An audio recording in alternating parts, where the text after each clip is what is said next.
Welcome back guys, this is Ashwin here. In this video we are going to solve the problem recursive digit sum. We define super digit of an integer using the following rules. Given an integer, we need to find the super digit of the integer. If x has only one digit, then its super digit is x. Otherwise, the super digit of x is equal to the super digit of the sum of the digits of x. So it's like a tongue twister. So let's see an example. So it will be easier for us to understand. So here for the example, the super digit of 9875 will be calculated as. So we are just adding the individual digits of the super digit. So 9 plus 8 plus 7 plus 5 equals 29. So the length is more than 1. So we have to again pass it in the function. So 2 plus 9 equals 11. Again the length is more than 1. So we will be adding these two again. So that is 2. Finally we got the length with only one number. We will be returning this 2 as the result. So that is our objective of this problem. Let's see another example. Here 9875, k is 4. So we have to repeat the number k times. So p is created by concatenating the string nk times. So the initial p will be 9875. Like that we have to continuously have these values. So we will be passing this to the super digit function and we will be adding all the numbers. So we have got 3 numbers, and again 116 equals 8, and finally we got a single digit. We will just returning 8. So this is the result for this input example. So that is our objective. I think it will be clear for us to solve the problem. And here we have some constraints. So n can go up to 10 to the power of 5. So that is a reasonable number. And k also can go up to 10 to the power of 5. So that is the number of times we have to do the repetition. So that's fine for us. And this is another example. So 148 multiplies by 3. So this is the input we are having, and we'll be passing it to the function, and we are going to do the same operation again and again until we got a single digit, that is 3. And similarly we got other examples. I think we have seen more examples for this problem. So let's dive into it. So for the logic, what I'm going to do is convert this as a string and add the number individually and pass it again to the recursive function. That's how we are going to do. This is just a easy problem if you just know what to do, and it is straightforward also. Okay, again as I said, I'm going to create a helper function to call from this. So def helper, we are going to pass this n and k itself, n and k. Now I will be having total, that is the sum of the digits. So total equals 0, and for num in n. So n here it is a string. So I'm just taking each character from the string. So total plus equals int of num. So I already told n is a string, and I'm just taking each number as a character. So that's why I'm just converting into an integer to add it as a total sum. So if here we are just doing this operation, like taking each digit and adding it together. So that is done in this loop, and after that we can convert this total into a string again.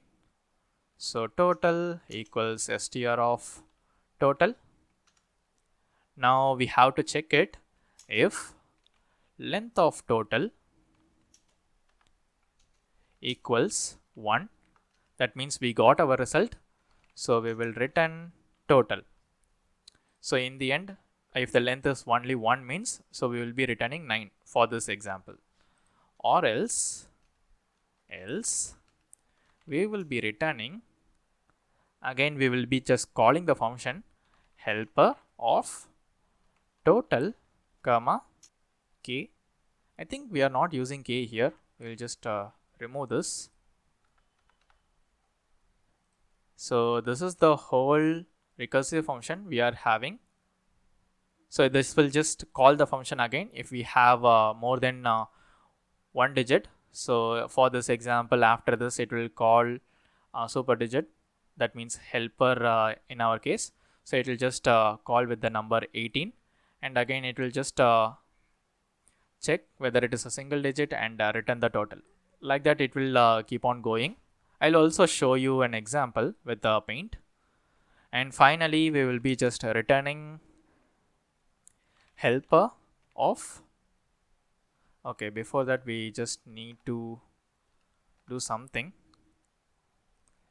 So we have to like convert this n into a string and multiply it by k times.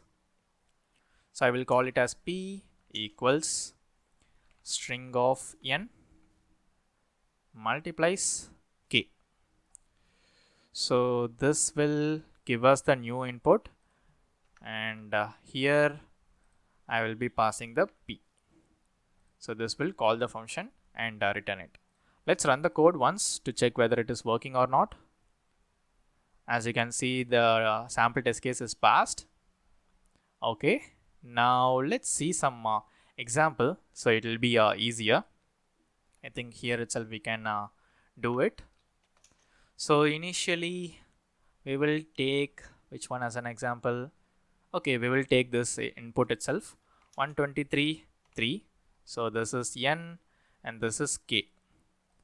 So for this p, what we are doing is 123 123 123. So p will contain this string, so that is 123 repeated 3 times, and we will be calling this helper function. So in the helper,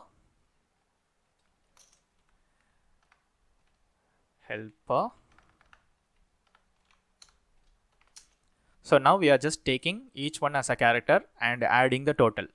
So finally total will be total equals,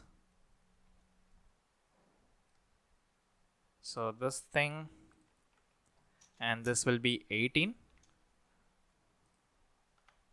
Now we can check whether total length is equal to 1. If it is not equal, we will be calling the helper function. So here the helper function will be called like this. Now again we will be calling the helper. So helper of 18. Now again we will be having the same operation, 1 plus 8 equals 9. Now we have got only one digit, so we will be checking this and returning the total. So we will be return 9 as it's only one digit. So this is how the recursive call works. And again I am saying, for this problem you don't have to use recursion, because you can also use a loop to solve this problem, and we are just using recursion for the sake of this subsection. So there is one thing here, if you can able to solve some problem using recursion, you can also solve that same problem using iteration. Iteration means you can solve using while loop or for loop. Like that you can use iterative loops to solve the problem. So similarly you can just have a while loop and compute the same thing again and again until you got like a single digit. So that is another way of solving the problem. So here I just missed one thing. So here we are just multiplying it by k at the first space itself. But if you do that, means you will be just repeating the same thing. Let's say if you are computing the value for 1 2 3, means it will be just doing the same operation for another 1 2 3 and another 1 2 3. So it will be the same. So instead of doing like this, we can have string of helper of n multiplies k. So in this way I will tell you what's happening. So this is the first way, so this is not optimized. In the second way, let's say helper of n, so we are passing the n in the first call itself. So we are having helper of 1 2 3. So what is the result for this 1 2 3? It will be total equals 1 plus 2 plus 3 equals 6. So this will be returned to the main function here. 6 will be returned and it will be multiplied by k times. So then p equals 666 for this example I am seeing. So again we are calling the helper function,